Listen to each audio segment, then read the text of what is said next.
When I graduated from UCLA, I worked in shows, a lot of Barry Ashton shows. I did Showboat. I became a regular dancer on the Danny Kaye show. There were two male regular dancers. I was one of them. Danny Kaye had a weekly variety show for CBS for about 4 years. Then, let's see, Hermes Pan hired me to dance on Italian television on a show called Studio Uno. Hermes liked my dancing very much, and so when we got back to the States, he asked me if I would assist him. Then he got a contract to choreograph the 1966 Folies Bergère in Las Vegas at the Tropicana, and he asked me to assist him on that. Then in 1975, when it was time to do a new show, Alan asked me if I would create the new Folies Bergère because the shows from Paris had been feeling a little dated and tired. And since the team from Paris had created those shows for the last 30, 40 years, he thought that it had to be done by someone else, someone stateside. Adagio comes from vaudeville, actually. It was an acrobatic style of dancing with a couple that incorporated ballroom dancing, classical ballet, some acrobatic type lifts. And it works really well for the big stage in Las Vegas because there's some spectacular moves, but it's still very lyrical. In the Folies Bergère we had 4 numbers in the show, and one was more like a showgirl number, only with big lifts, and we did it with the showgirls. Then another number was actually a ballroom number to Dancing in the Dark, in a big, beautiful white ball gown that was designed by Nolan Miller. And then I had a classical number on point that was kind of a period piece to the look of love, kind of a 60s sort of feel to it.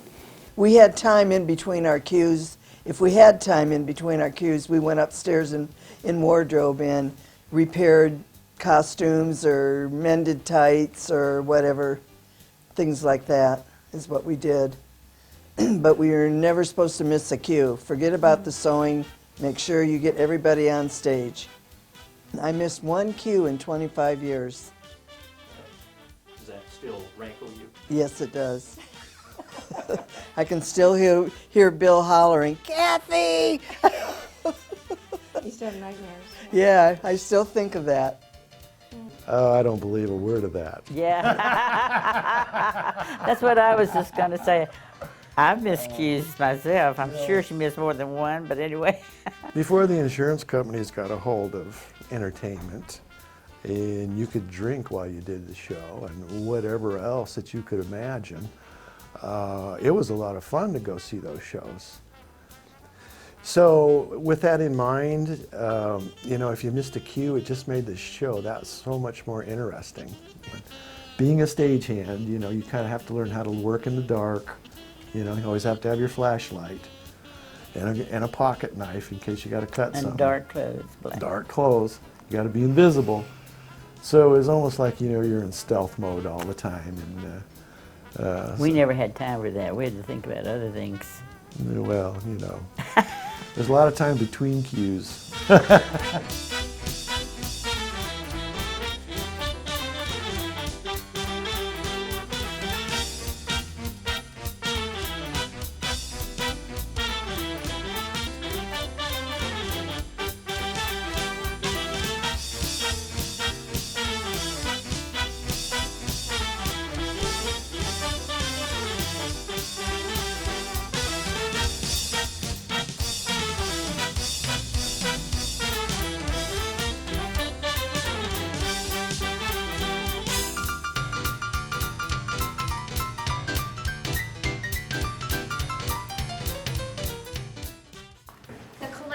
Is living right now. So of course it's not yet, we haven't yet processed it into the collection. It's not archivally stored yet, but we're still, there's a lot of work that goes into this. Yeah. So this is where it is now. And we've installed new shelving that will house a lot of the collection. But in the meantime, so please come on in. Yeah, so if you posted it on Facebook, it's likely that I started. So this I call the Folie Bergère Bible. This is the initial collection of photographs. I actually have many more. Yeah, yeah. The News Bureau has provided quite a few for us. Well, I posted them.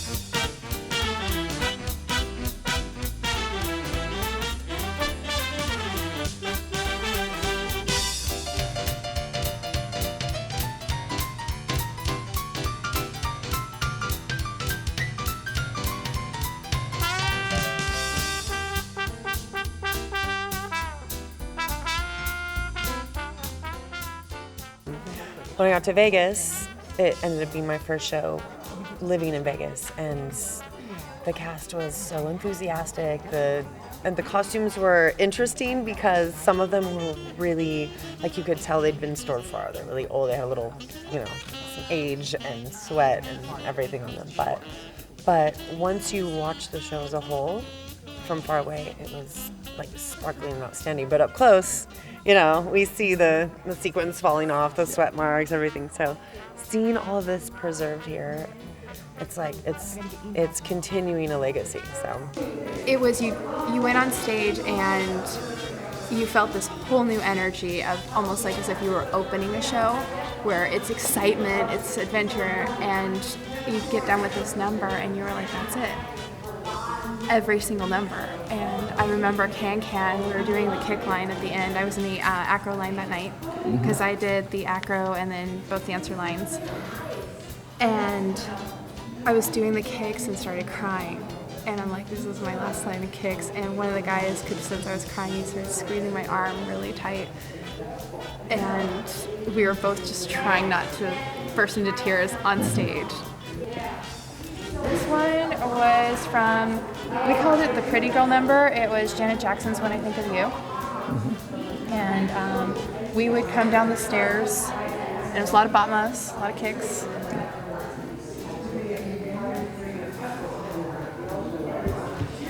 I'm trying to be really careful.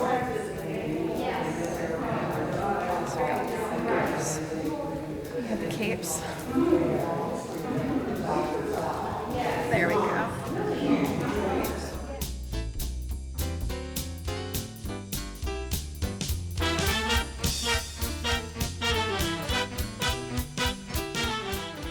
Someone just sent me a line that said, no one should ever tell a woman what to do with her body except for Bob Fosse. And I would add to that, and Jerry Jackson.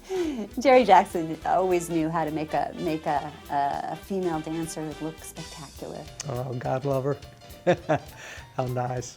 It feels great because Bob Fosse was my favorite choreographer, and I actually danced for Bob Fosse in a film, and I thought he was just, his work was just genius, and so that is a great compliment. Yeah, it's, also being a dancer myself, I don't ask the dancers to do anything that I wouldn't do. And when I would choreograph, I would have to dance the combination out fully to make sure that it felt good on the body, that the weight changes were right. I wouldn't have you standing on your right foot and on the next beat move your right foot because the weight's on your right foot. I would, because if the dancer feels good during the choreography, it's going to be easier for them to keep it clean and to, give an excellent performance every night. If the choreography may look good from the front, but it's awkward on the body, then it isn't any fun to do. What's your favorite memory? Oh, I have so many. But, No, that's it. My favorite ones are like the ones where I fell in love with the Follies, where I first met Jerry and saw things Oh, I like thought he was gonna Big say Time me. Designers. Well, you came later, honey. It was a time in my life. Yeah. So, sorry to get emotional about it. It's just, I was very, very fortunate to be in that show, and everybody has their own show that they care for and like, and that was my show. You know, I loved it. I loved going to work every single day. I was never disappointed going to work, and sorry. So, just a lot of history there, a lot of good memories.